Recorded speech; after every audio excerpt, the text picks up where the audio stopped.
It's unbelievable. They didn't know what was happening, so they were scared. Field trips are supposed to be a fun way to learn outside of the classroom, but the lessons these kids learned aren't ones their teacher had planned. Lessons like force. From what I saw, a truck crossed over the median and hit us from an angle at a really fast rate of speed. Momentum. Everybody pretty much flew into the seats. Gravity. I watched one kid, he bounced over the seat. And heroism. The bus driver, she was amazing. She grabbed a hold of the steering wheel, she huddled over it, she held it as tightly as she could to keep us from rolling over, I guess. I don't know, but she was just incredible. Perhaps most importantly, the 25th graders from Snowshoe Elementary learned about community. After the pickup truck collided head-on with their school bus, strangers were the first ones there to treat and comfort the terrified children. We went to start helping the children get out of the bus. We've just worked with the children the whole time, trying to find out if they're hurt, and we've got telephones in here to contact parents. The Good Samaritans pulled blankets from their cars to keep the students warm and tended to their injuries before EMTs arrived. One of the girls, I think, maybe broke her leg, and one of the boys, his name was Christopher, cut his eye pretty bad. Firefighters transported 3 students to Providence Hospital, all with minor injuries. The rest stayed behind, huddled together, phoning parents to say they're okay. I couldn't believe what I was hearing. I can't even explain the feeling that I had when I got that phone call. Even knowing their kids were all right wasn't enough to stop the horror of seeing the actual scene. I was just expecting a fender bender. When I pulled up here and saw that, I was just hoping that everybody else was okay. But everybody else was not okay. The driver of the pickup was ejected from his truck and died at the hospital. And suddenly, a field trip to learn about coastal studies includes a lesson on the fragility of life. It was really scary.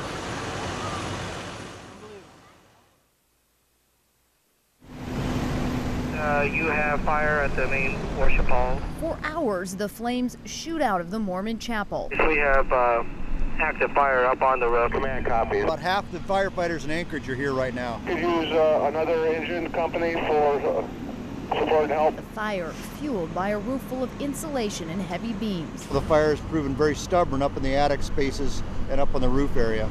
On the ground, it's totally going to collapse. Look at that. It's going to go down. Look at that. Karen Carter, her son and his friends, who've been enjoying a movie when they smelled smoke. This is all our church. Yeah, Go to this is our church. Can't believe their eyes. We open the door and then you can totally see the smoke. And we ran out here and there's only a little flame, and then it just progressed so fast. Command, staging engine 15 will be reporting duty. This drama more captivating than any movie. That's a very difficult thing to watch. Still, church official Melvin Nichols knows on a typical Sunday we probably have it could be worse. 800 or 900 people here. When you're talking about inconvenience and a monetary loss, that's a lot different than when people are involved. About 6 inches of water on the ground. No one hurt in a fire determined to take everything in its path. Be displaced for quite a while, probably. They just said to stay away from him. He was spotted this morning, 200 pounds, 2 to 3 years old. One hungry black bear. Oh, Dios mío. By all accounts, it's pretty exciting. The talk of the neighborhood. Everyone's here, they're taking pictures and stuff. I thought maybe it's a black cat. No, could be a black bear. It's a big. It's big. Okay. That thing sure does like to climb. It's more interesting than a cat. A lot bigger, too. And people here can't stop watching him. Just ask Fiona Gordon. He's small.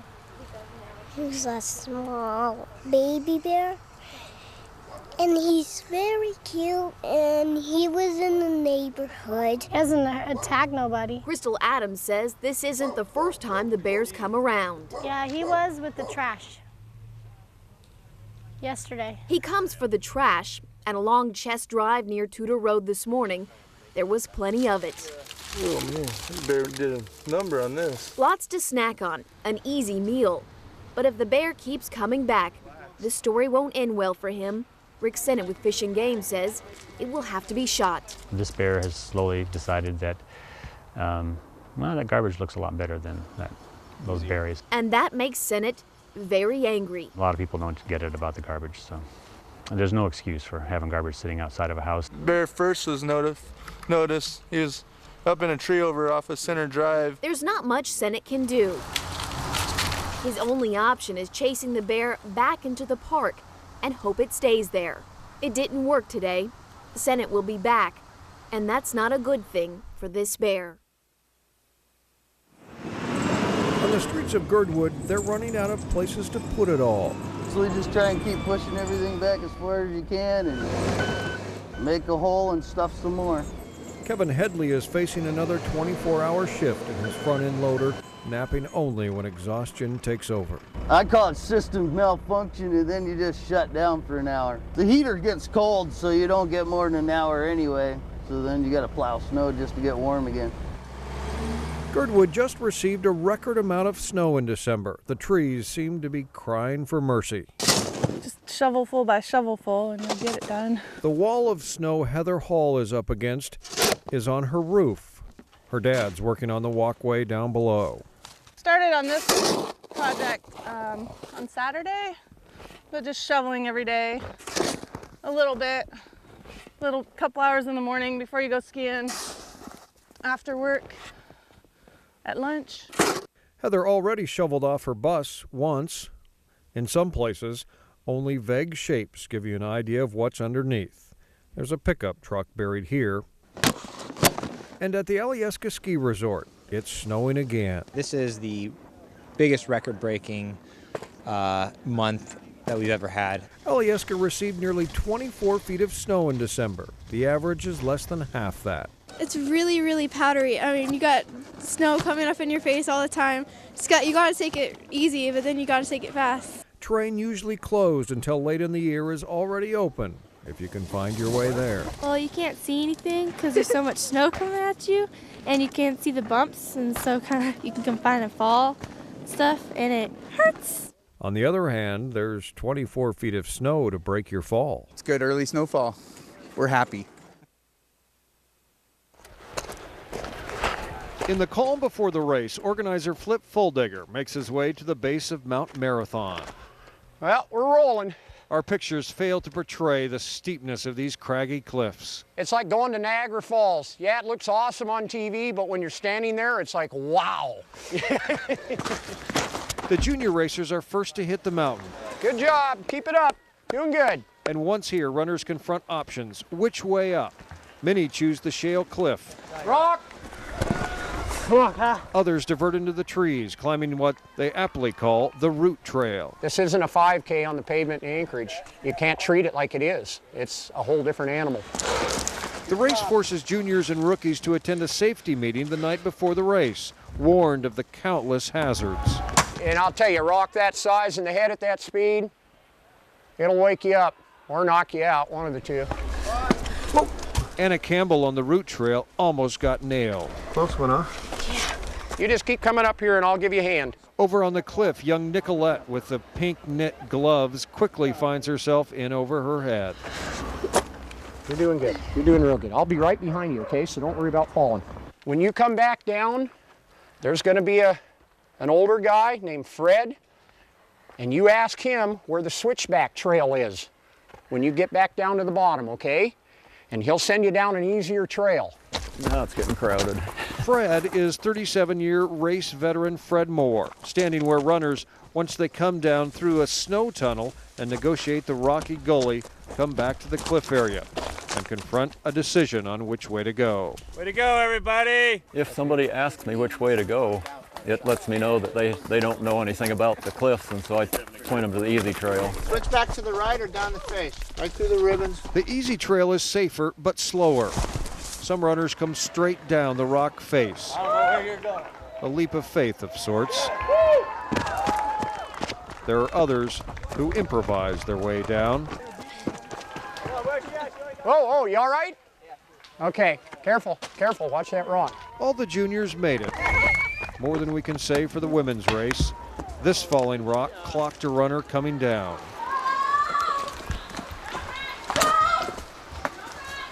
Can you make it down? You okay? You okay? Okay. Hold on to it. Do you need a hand up there? Help! What's that? Help! She needs help! With assistance, she made it down, a major gash on her face and her eyes swollen shut. It's part of the drama that brings thousands of spectators to watch these athletes. We're doing what we can do, but you know, it's a unique race with unique conditions. So, you know, there's the potential is always there for complete and utter disaster. In the end, a sigh of relief. No one died. And Flip Fuldigger finished the day like he always does, at the finish line himself. I think I was under an hour by about 3 seconds. Life is good.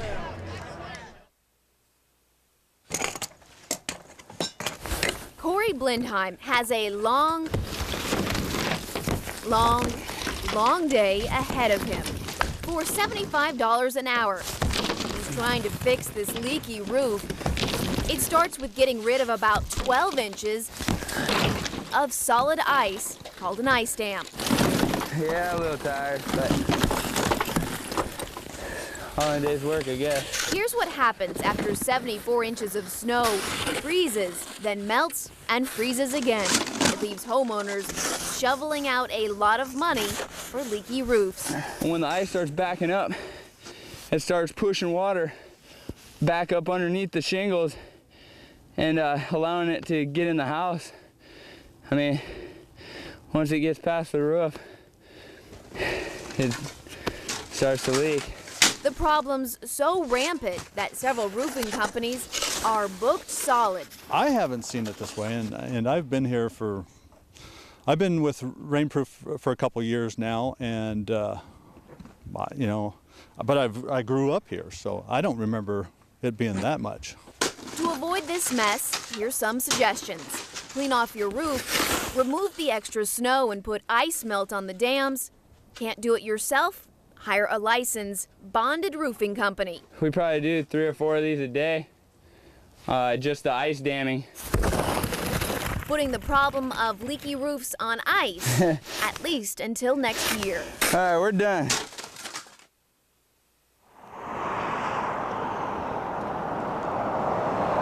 Usually this time of year would be pretty much the end of the season, kind of slowing down and dead. I help you. Pretty much at the end of May, it really slows down around here. But yeah, with everybody in town, like I said, it's a little more happening. Got the national championships for the United States here, some of the best ski racers from around the United States, best people on the slopes. Yeah, that's great. You know, they're just flying down the mountain. Wow, he's going fast. That's really fast. When we free ski, it takes us about like maybe 10 minutes. About 1 minute, 45 seconds. That's about the average. Whoa. Here's Bodie Miller coming in. Very smooth through there. Bodie Miller, let's see what happens. 56 miles an hour. All right, let's cheer for the guy. I think he said, what, 12? 12 position, I think he said.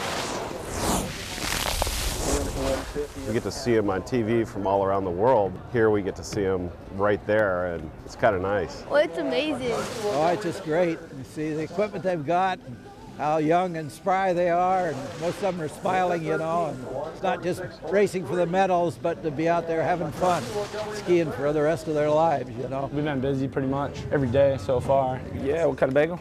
We got them right here. Yeah, they definitely speed up. Yeah, it's big time. It's a lot of friendly people going fast on the slope. It might be a little scary, and it'll be really, really fun.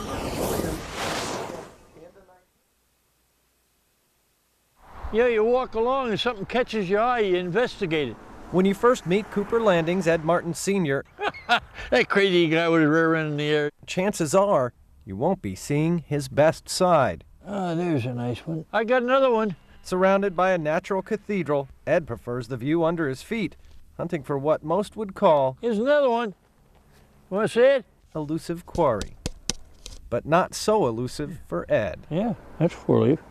At Martin's home, proof of a quick eye... This is the trophy. And resolve. And I have the largest collection of 4-leaf clovers in the world. It's real. I didn't print it. This is 155. Martin's record collection of 111,060 4-leaf clovers would be much bigger. 1, 2, 3, 4, 5, 6, 7. He wasn't so determined to share his luck. Why count them? I'm going to give them away. Martin says Okay, he's there gotten we much are. more from his clover These are, collection than just a world record. It seems when I give a four-leaf clover to anyone, I always get a smile. Now, what's wrong with getting a smile from somebody? It's fun. Clover also decorates the town store. We have some on the wall here. I also have some in my wallet. I would say he's kind of like the good luck guy, because when he sees you, he'll always give you one of the four-leaf clovers and wish you the best of luck. Just have to give you a four-leaf clover. I got the world's record. As long as Martin is around, it seems, you can't travel through Cooper Landing without ending up with some fresh clover of your own. Wow. See, how many guys get to see pretty girls all the time, huh? I'm lucky. How lucky can a guy get? God bless. I rest my case. Martin claims the clover itself isn't what brings good fortune. It's an attitude change. When you have a four-leaf clover, that's four-leaf, you believe in luck. You believe in things happening. There's another one there. And even with the record firmly in hand, Martin says his search for luck isn't over. I've got as many as 1,000 in one day. I could do this all day long. How about another one? I will go till the good Lord. You want another one? Pulls his chain and says, I want you up there. That's what luck is all about. I got another one. Sean Dugan. There's 2. I better not leave here. I'll forget where they're at. Channel 2 News. On the corner of 15th and Ingra, passing motorists get an eyeful. It's pretty interesting. Yeah. It makes me smile. I think he's pretty cool. I like him. It's nice. He's unique. I guess you could use the word strange, but I think it's kind of neat. I think it's kind of entertaining and good for him. So, just what kind of entertainment are these people watching? We're on the time lap to watch it all unwind. There's a lot of different types of people out there. And no matter how different we all are, everybody can seem to get satisfaction out of pointing and laughing at a crazy guy dancing on the street to music that only he can hear. For the last year and a half, I've never seen him not here. Ever. He's here every time, every Friday. This is the last one. 20-year-old UAA student Andrew Karosky hasn't missed a Friday rush hour through heat, cold, snow, and ice. During the winter, I'd have to take off my coat and then put it on later and then take it off again, put it on. And the coat would freeze because it'd get on the snow and just be solid ice by the end. Karosky dances seemingly in his own world of movement and sound. Sometimes that world and the outside meet, the truck's music turned up, headphones come off, and everyone gets involved. I just like all kinds of music, so like, I think it's cool and they play it. It's pretty cool. I mean, if I had an iPod, I'd go up there too. I'd be right alongside him. Karosky says he will keep his weekly dancing appointments, brightening up the days for people on their way by his little world. See you around, Anchorage.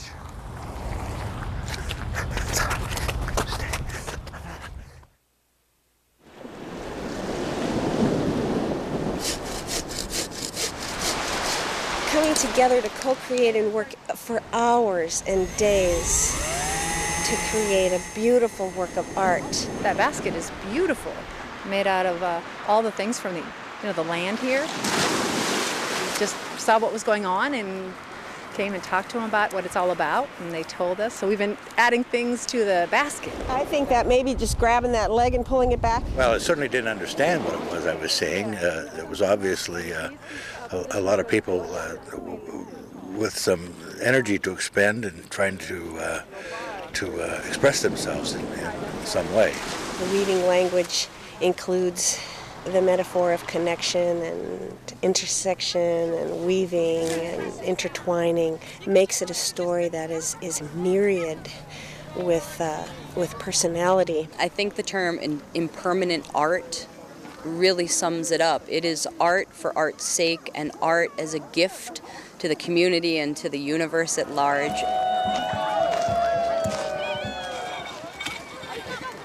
I would like to invite you all to interact with this piece if you've not done so yet by lovingly remembering your departed loved ones by putting their name on the basket. I'd also like you to think about some things that you would like to release. Things that are not serving you anymore.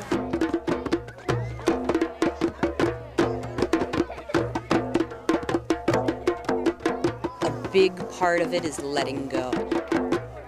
And that's why we burn it.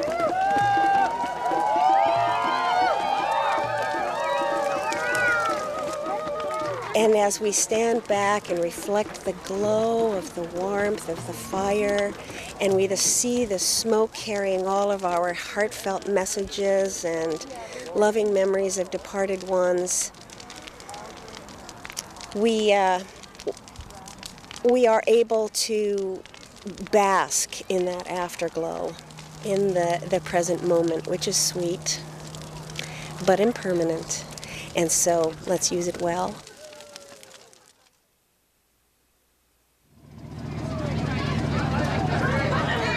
Like 100 beautiful women here. Oh yeah, they're awesome. Talkeetna. Scary. It's usually a place populated by more men Crazy. than women. We want men! We want men! But nothing is normal about this night. They came out of the woodwork. It's the first time we've ever been outnumbered. I kind of like that. Yeah. Not that anyone's complaining. This is as good as it gets around here. Where's Jeff at? Because tonight, Now nerves come up. Great. there is a big demand Come on up, Jeff! for Talkeetna bachelors.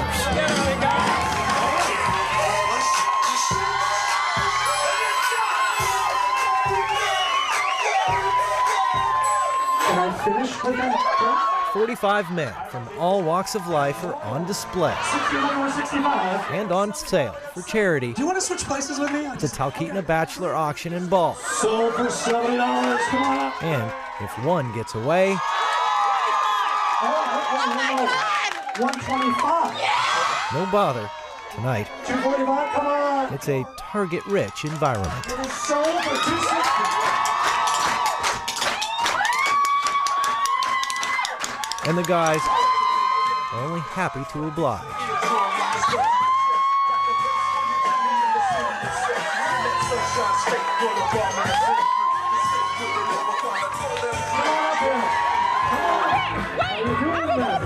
In this room, crowd favorites are not in short supply. Working the airport. Nan Llewellyn and her friends 380. Looking for 390. began their quest hours ago on the streets of Talkeetna, where they proved why Alaska men like their women to know how to handle themselves Put your back into it. in the great outdoors. Alrighty. Especially for guys that aren't yet sourdough. See all the women do and what they do up here, because I have no idea. So it'd be good to have a woman that can do what I can't do. Nan has her own matchmaker. We're gonna buy him husbands. Like, we're not leaving here without one for him. Turn around. Nick, turn around and look at him. Oh, he's a firefighter, too. You just keep looking good. He's looking right at you. But tonight, having a matchmaker can be a dangerous thing. Oh, God. 220. You want to bet 250? She's going to bid against herself for 250. Thank you. God, I love you. Would you like to go 275? Even with her friend's help, Nan gets her man.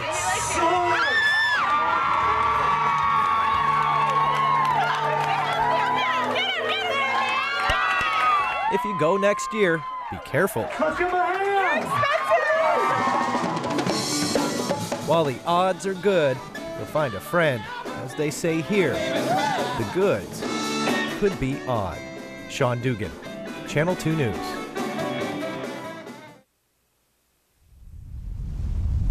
The McNeil River Lagoon sits 100 miles west of Homer. Nestled in Kamishak Bay, Mount Augustine steams in the distance. Okay, guys, ready to walk? In the summer months, only 10 visitors at a time are allowed to come here. Most days start the same. We're gonna walk on like a sandy beach here for a while, And then we'll get into the mud here at McFick. The notorious McFick mud. Tom Griffin with the Department of Fish and Game is our guide for the day.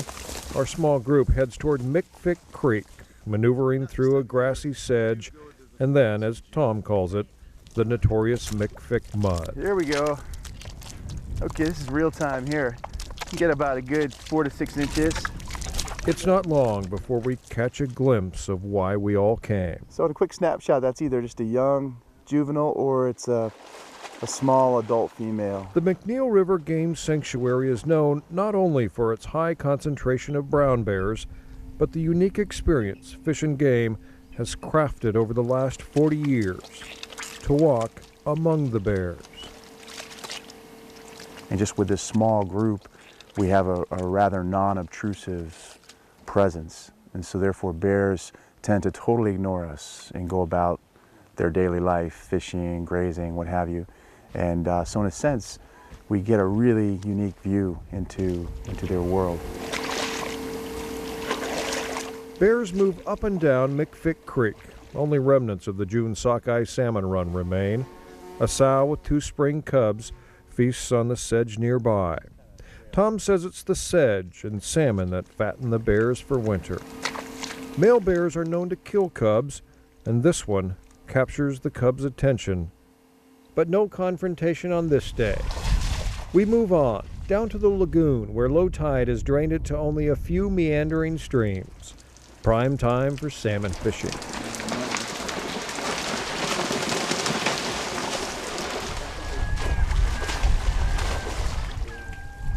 Lori Stender is from Eagle River. This is her 3rd trip. The first time I remember asking one of the guys, the rangers with us, what should I do? And he says, just stand there, he's going to do a drive-by. And I said, what does that mean? He goes, he's just going to walk right by you. And sure enough, and we just stood there and he walked like 10, 15 feet from us. And kind of get, I don't know, it's kind of odd. You kind of get used to it out here, I think. It's odd to be this close to wild bears and have no fear, only awe.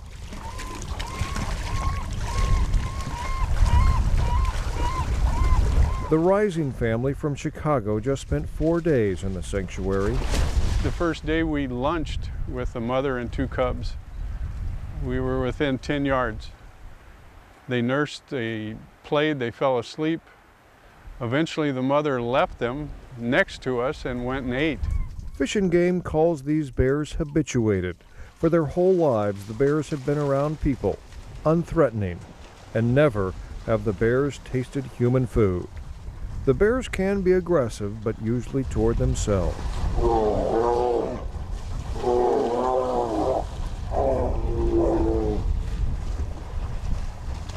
Tom Griffin carries a shotgun, but never a shot fired in anger. I've seen a bear, maybe not this size bear, but I've seen a large adult male, over 1,000 pounds, eat 10 to 15 fish in one fishing bout.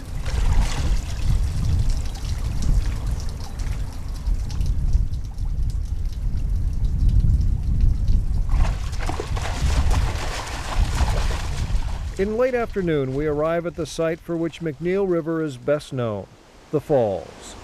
The falls are about a mile upriver from the lagoon. It's the July chum salmon run the bears target here. 2 platforms overlook the spectacle. At one time this summer, 42 bears were seen at one time. Now, late in the season, we see about 15. These are the big boys. Guys like Luther, about 1,500 pounds, one of the biggest bears in the world. Biologist John Hechtel hopes people leave McNeil River with the understanding big bears aren't the boogeyman they're sometimes portrayed to be. They're not monsters. They're animals that have reasons for doing things that you can understand. If you understand bear behavior and you understand how the role of aggression in a bear social structure, for the most part, even when you're out and about in places other than McNeil, you can really reduce your risk of having problems with bears. The chum run is waning, but with a little effort, these guys do all right. Spectators spend hours, sometimes all day, on the platforms, mesmerized by the activity below. We do a lot of traveling in the Yellowstone area, through the west of the lower 48. We've even taken safaris to Africa. I would rank this above that. A rare glimpse of life in a far-off, wild place.